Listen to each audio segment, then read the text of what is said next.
Hi guys, I'm Chris and I'm an osteopath, and the time of filming is Thursday the 23rd of July, and that's 2 days before the gyms reopen after lockdown. So I thought it was perfect timing to make you a video that shows you how to stretch dynamically and actively so that you can prepare your body for going back to the gym, going back to lifting weights, because I don't want you to get injured and I don't want you to end up in the clinic after 1 week of training. So this routine, like I said, it's active, it's dynamic, it's under load, so it's preparing your connective tissues, your ligaments, your joints, your muscles, so that you can go and do heavier things in the gym. But this routine would also be good even if you don't have any intention of lifting weights. It's good just to move in 3 planes of motion under load, and it's good for the body, the nervous system, the brain. So you don't have to be a weightlifter to do this routine, is what I'm saying. If you're new to the channel, consider hitting subscribe. I share lifestyle videos and other stretching routines and ideas about how to stay healthy and stay out of injury, and I'm uploading videos every week, so hopefully some of those will be helpful for you too. But let's get started today. We're going to start with just basic air squats, just bodyweight squats.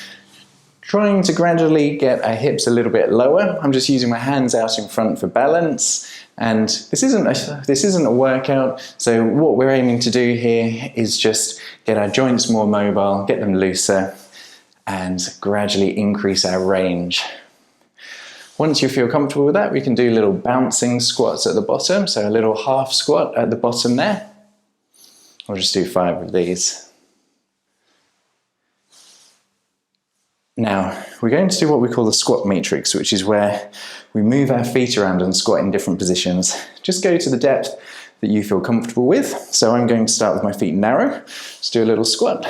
Then we'll go shoulder width, do a little squat, and then we'll go wide, do a little squat.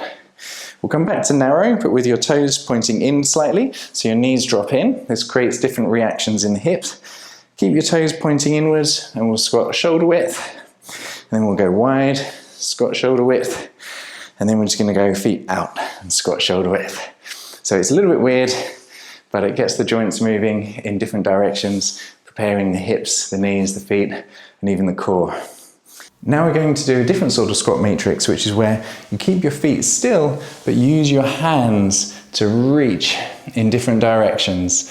So try and reach opposite numbers on the clock with opposite hands. So my right hand is reaching to 9 o'clock, my left hand is reaching to 3 o'clock. So we'll go 12 with both hands, 11 and 1, 10 and 2, 9 and 3, and now we'll go behind us. So same side hand this time though. So 4 and 8, 5 and 7, and see if you can reach 6 and 6 with both hands. So you can see that even using your hands is actually helping your squat and your hips and your core load in all these different directions. Now we're going to go into a side lunge with an extra little twist around. So lunge to the side, keeping this trailing leg straight, turn to the side of the bent leg, and then put a hand on the floor and see if you can turn your body around. Then come back to the hip flexor, back into this low lunge, slide across to the other side, turn to the direction of the bent leg, hand on the floor for balance, and turn behind you. So I've rested on the outside of that back foot there to help me turn behind me. Then back to the hip flexor, into this low lunge, slide nice and low, staying under load as you go. Then facing forwards and onto the outside foot at the back, so you can turn behind you. And see if you can get a little flow with this. So now that you've got the movements, see if you can do it in one clean movement where there's no stopping. You're just trying to stay nice and low, getting into all these different directions in your hips. Let's do one last one this side. I always think if there was one thing I had to do for my hips every day, that would be it. Under load, testing all the different directions of the ball and socket, the muscles having to stabilize it. It's really a wonderful thing for your hips to have to cope with, and I can imagine keeping my hips healthy well into later life doing just that. Now that our hips and core are a little bit warmer, we're going to go back down into this squat, hold under our toes, and then push up into a hamstring stretch. And then bend down again. When you bend down, really pull from underneath your toes, opening the chest up. And then same, pushing the hips up into the air. Having a little wriggle. And then squatting down, elbows in your knees, trying to puff the chest out. And then pushing the hips up to the ceiling. Last one, squatting down, driving that chest through and pushing up to the ceiling. Great. One last squat thing and then we'll move on, I promise. So we're going to do what I call squat therapy. So we're just healing our feet and our hips. And here what we're going to start doing is in a deep squat position, try and push the knees over the toes, trying to get the knee towards the floor.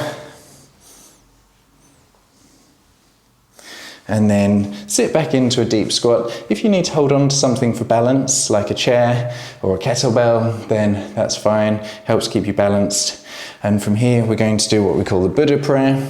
So have your hands together, elbows inside your knees, and pull your hands towards your chest.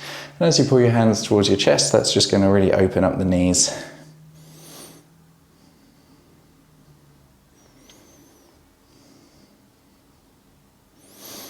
And from here, push one shoulder into your knee, hold the other leg, and we'll just reach nice and high. And this is driving motion into our upper back. And then other side.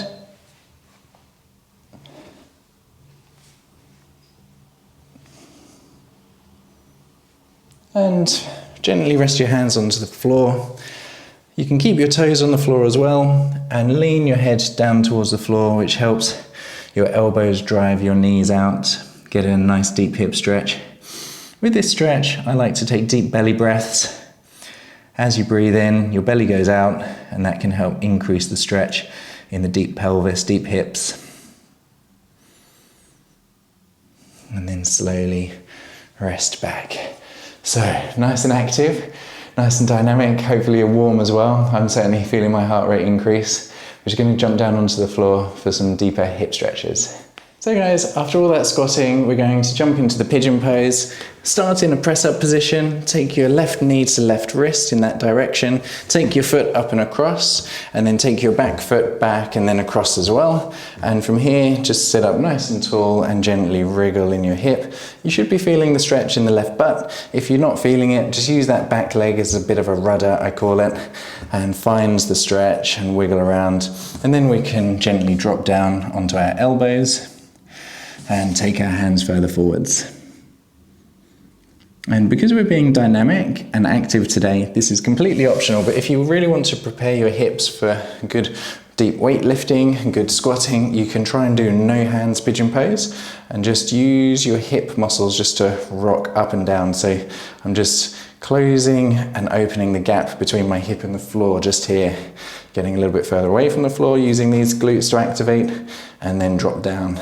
And if you imagine what's happening in the ball and socket joint, there's a really lovely rotation going on, but it's all being controlled by the muscle that I'm stretching. So fairly deep, and like I say, it's entirely optional. You may want to have your hands on the floor still, or even your elbows. And then from here, just scoop that foot round at the front. So we're in a low lunge position, and gently drop the hips down. So we're keeping the back knee off the floor, so that there's a little bit of load through the hips. And then if you want to increase that load, you can take your hands onto that front knee.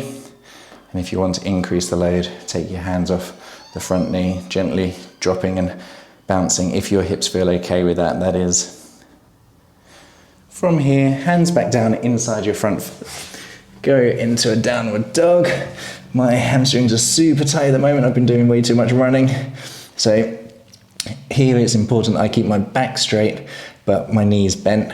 If you can straighten both your back and your knees, that's good. You're more flexible than me. And I'm just gently pumping one leg at a time to try and stretch my calves and hamstrings.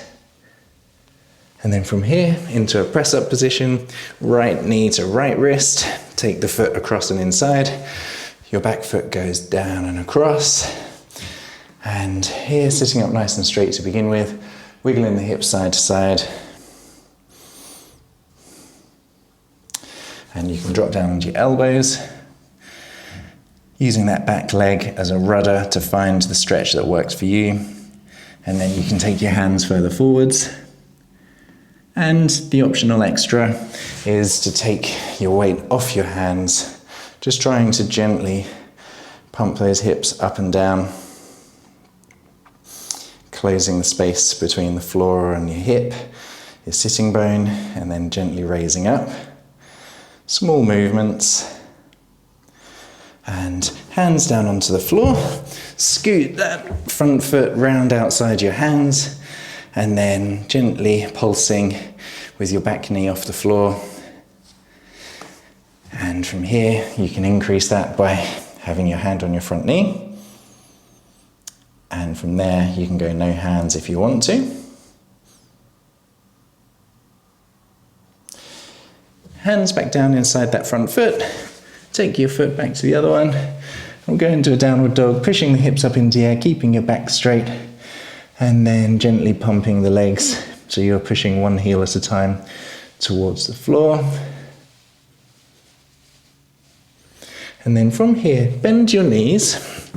You may need to do a little hop so that your knees can be under your hips. Now, I'll show you one rep before you get into it. What I'm going to do, if you watch my feet, I'm going to switch which foot is where. So I'm going to turn my feet around and drive the hips up to the ceiling, trying to reach back behind me into a nice little bridge.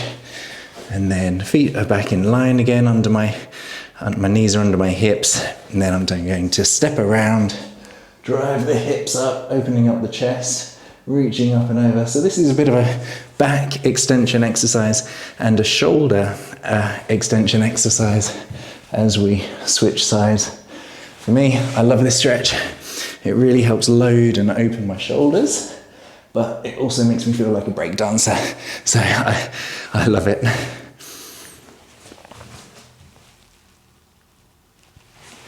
This is good. Really opening that spine up into extension, driving the hips nice and high, activating the core, and then the shoulder that's on the floor is really opening and stabilizing the body movement as well. So it's a good shoulder load to get your shoulders ready and awake for weightlifting. Good. And then from here, we're just going to chill out now and drop down into a child's pose with wide knees, reaching the hands forwards, having a little wriggle. Try and separate your shoulder blades from your thorax and have a little stretch and wriggle through there.